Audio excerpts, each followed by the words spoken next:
Hi, I'm Christy. I'm a UX designer at Google. I work on the services team at Google. Our mission is to connect customers and service providers together. So a service provider could be anyone like a yoga instructor or a plumber or a lawyer. So one of the main features that I design is the request a quote feature that you can see on both search and on Google Maps. So basically helping customers be able to request a quote directly from the business profile of a provider. My favorite job is working with the people there, the collaboration, the brainstorming that happens between designers and also with the engineers and product managers that are on our team. That really helps kind of build a stronger product when there's multiple opinions and different perspectives that come into play.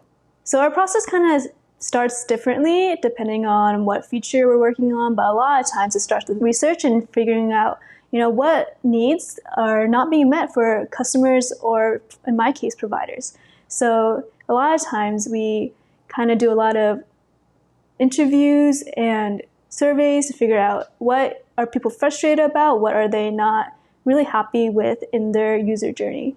And then us designers kind of look into it and see what features or ideas that can help them, feel like this journey isn't too difficult or too hard.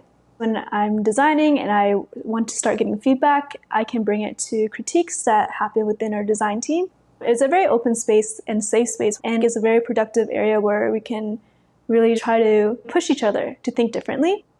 And afterwards, often I would bring my designs to my product manager, kind of show him what directions that I'm thinking, and usually soon after, I'm also bringing it to engineers who are giving me, feedback whether or not it's technically feasible as well.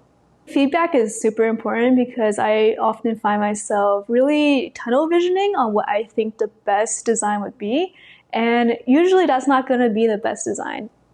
I get so passionate about an idea, but in the end I need other people to tell me, hey, have you thought about this, and push me to think differently.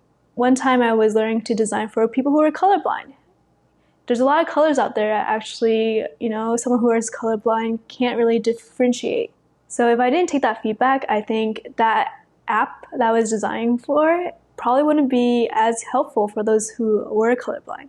So I'm glad I was able to listen and see and learn. You might hear a lot, but my advice is to stay open-minded and be willing to listen to other people's opinions about your design. I think it's really easy for us to hold it too close to our own hearts, and in the end, who you're designing for is not yourself.